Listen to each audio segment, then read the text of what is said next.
நாளை குரு வக்கிர நிவர்த்தி அடைய உள்ளார். ரிஷப ராசி. அன்பார்ந்த ரிஷப ராசி வாசகர்களே, உங்களுடைய ராசிக்கு அஷ்டமாதிபதி மற்றும் லாபாதிபதி லாபஸ்தானத்தில் வக்கிரகதியில் நின்று இருந்தார். எவ்வளவு பெரிய பிரச்சனைகள் வந்தாலும் அதை சமாளிக்க கூடிய தன்மை உங்களுக்கு உண்டு. நீங்கள் எதிர்கொண்ட பிரச்சனைகளை சொல்லி மாளாது. இருப்பினும் ஒரு பிரச்சனையை சமாளிப்பதற்காக வேறு ஒரு பிரச்சனையில் தலையிட்டு உங்களுடைய பெயரை எடுத்து கொள்ளாமல் பார்த்து கொண்டிருந்திருப்பீர்கள். குருபகவான் வக்கிரம் பெற்று லாபஸ்தானத்தில் சேர்வதால் திடீரென்று யோகம் அடிக்கும். தொழில் ஸ்தானத்தில் நஷ்டம் ஏற்படுவது போல உங்களுக்கு தோன்றினாலும் அது நஷ்டமாக இல்லாமல் வரக்கூடிய காலங்களில் லாபமாக மாறவிருக்கிறது. வருகின்ற டிசம்பர் மாதம் 30ஆம் தேதி குரு பகவான் வக்கிர நிவர்த்தி அடைந்து உங்களுடைய ராசிக்கு 12ஆம் வீட்டில் சஞ்சாரம் செய்ய போகிறார்.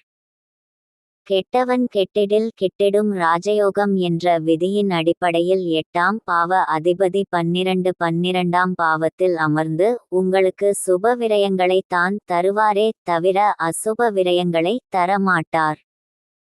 குறிப்பாக லாவாதிபதி 12ஆம் வீட்டில் அமரும் போது நீண்ட தூர பிரயாணம், வெளி மாநிலம், வெளிநாடு போன்ற மிகப்பெரிய தொழில் சார்ந்த வெற்றிகளை கொண்டு வந்து தரப்போகிறார். ஜனவரி, பிப்ரவரி, மார்ச் 3 மாதத்தில் ரிஷப ராசி அன்பர்களே கொஞ்சம் கவனமாக இருங்கள். எந்த ஒரு புது காரியங்களை தொடங்க வேண்டாம். யாரை நம்பி ஜாமீன் கையெழுத்து போடுவது, புது வீட்டிற்கு குடி போவது, புதிய தொழில் தொடங்குவது போன்ற எந்த ஒரு சுப காரியத்தையும் 2024 வருடத்தின் 3 மாதத்தில் நீங்கள் செய்யாமல் இருப்பது நல்லது. உங்களுக்கு கடினமாக நிகழ்வுகள் நடந்தால் நீங்கள் நீண்ட தூர பிரயாணம் மேற்கொள்வது நல்லது. அனைத்தும் வெற்றியாகட்டும். வாழ்த்துக்கள். வணக்கம். மிதுன ராசி. அன்பார்ந்த மிதுன ராசி வாசகர்களே, டிசம்பர் 30ஆம் தேதி குரு பகவான் உங்களுடைய லாபஸ்தானத்தில் வக்கிரம் பெற்று இருந்து தற்போது வக்கிர நிவர்த்தி அடையவிருக்கிறார். குரு பகவான் உங்களுடைய ராசிக்கு 7ஆம் அதிபதி மற்றும் தொழில் ஸ்தான அதிபதி. அப்படி என்றால் திருமண காரியங்கள், திருமணமானவர்களுக்கு கணவன் மூலமாகவோ அல்லது மனைவி மூலமாக சிறு சிறு சிக்கல்கள், தொழிலில் பெரிய லாபமின்மை அல்லது தொழில் வேறு ஏதேனும் பார்க்கலாமா? வியாபாரம் சொந்தமாக செய்யலாமா? வருமானத்திற்கு எது போன்ற வழிவகைகளை செய்யலாம் என்று தினம்தோறும் சிந்தித்து கொண்டே இருப்பீர்கள்.